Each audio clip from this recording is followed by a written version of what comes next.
Monday, September 11th, 9:20 Mountain Time, 2017. We're looking at what's left of IRMA. This is Jose down here on the right, courtesy of the GOES 16 infrared. Images are starting to come in. I just simply Googled Miami news.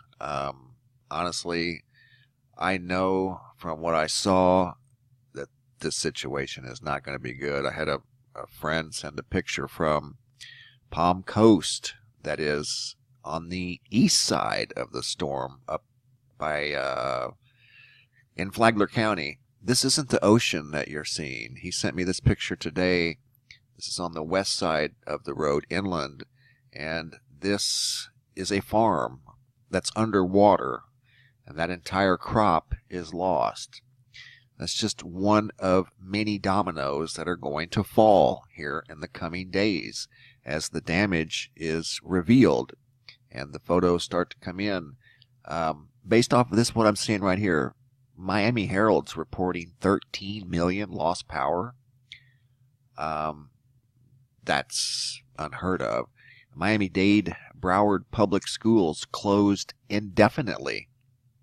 That's unheard of. This was a disaster of unimaginable proportions.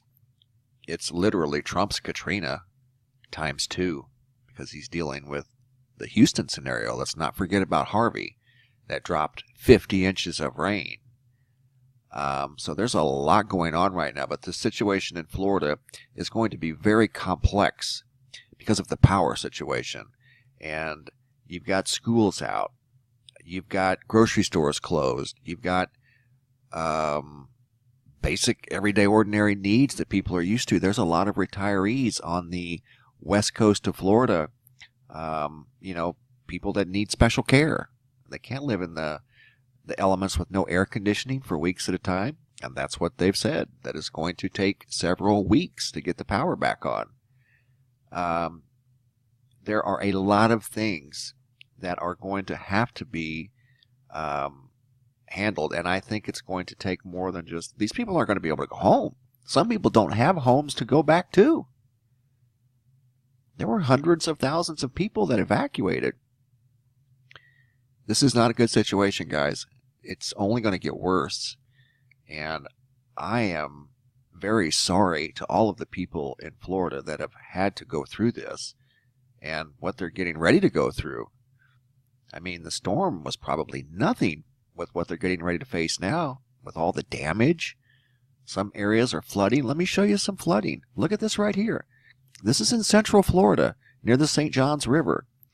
This is Black Creek at Middleburg, Florida. Flood stage is at 14 feet. It's at 29 feet right now. I'll show you where it's at. This is a prime example of when we talked about gators. Be on the lookout for gators being displaced. Here's Middleburg right here. Okay. This is what is at almost 30 feet. Smashed the old record. So gators live in here. Now the water at this Black Creek is double. So all of this is flooded immensely. So it's displacing gators and snakes. And what do you have around here? Subdivisions, people. And they have no power. I mean, this situation just keeps compounding itself repeatedly, But with no power, you have no commerce. You can't use an ATM. You can't go to the grocery store because the grocery store can't keep food cold. So it is a very, very big deal. And the pictures that are starting to come in, they look rough. They look very, very rough. I've been in a lot of hurricanes, guys, and I'm not buying this that the winds pushed the water out of Tampa Bay. When the hurricane was, way down here south of Florida, the outer bands, the winds at that time couldn't have been more than 45, 55 mile an hour. Okay? I was in Francis in 2004, and Francis came right over my head, but it sat out here and spun for 2 days. That was a very large hurricane, by the way. I think it made landfall as a Cat 2. But when it sat out here and spun, these winds were probably 45, 55 mile an hour, just like IRMA was when it was way down here, when Tampa Bay drained. Why didn't Chesapeake Bay over here drain when Francis was setting out here? Why didn't these bays drain? Why didn't Tampa Bay drain then? It didn't.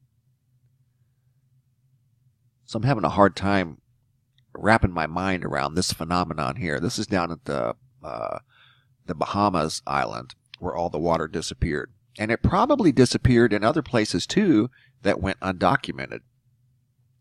Do you know how much weight that is? And for a 45 to 55 mile an hour wind to displace that much water? I mean, it would do it every day. Every day there's 50 mile an hour winds somewhere near a coast. And not only that, I had a guy just tell me a little while ago, he has a friend that's lived down in Uruguay his whole life. And he's never seen that happen. And you know what happened down in South America? The water retreated from the coast of Uruguay and South Brazil. And not only did it do it in August, it did it in September. It did it on the 4th, just a few days ago. Same phenomenon. Water just disappeared. And it wasn't because of a storm. So I don't know. I just can't, even mathematically, I can't apply calculus. I cannot make sense of this. I just simply can't. But back to what we know, we can make sense of. This here is a bad situation. It's only going to get worse. Guys, if you're in Miami or Florida in general, anywhere in Florida, even Georgia. Georgia's got power outages, but it's not going to be as bad as Miami. The power is going to be out for a long time. There's a lot of people that aren't going to have electricity for a long time. Try to be cool. And you know what I mean. Team up. You guys are going to have to team up. And it's just going to be a long haul. No schools. Can you believe that? Schools closed indefinitely. There's going to be food shortages. How are grocery stores going to operate with no electricity, no commerce, and no way to keep perishable foods cold? No gas. Gas stations closed. You know, you got your water situations. It's just supplies being trucked in and out. If roads are damaged and roads are closed, they can't get trucks in. Transportation, it's just a domino effect. So hang in there, guys. Seriously, you are definitely in my thoughts and prayers. I've been in hurricanes. I know what they're like, but nothing even close to what this is. Wow. I'm sitting here literally in a state of shock as I'm seeing some of these pictures come in. So hang in there, guys. This thing is out of here. Hopefully this Jose will stay offshore, and we're going to watch it very, very closely. But right now, it's just kind of hanging around out there. And I've seen them do that before, too. And they'll do a loop and come in.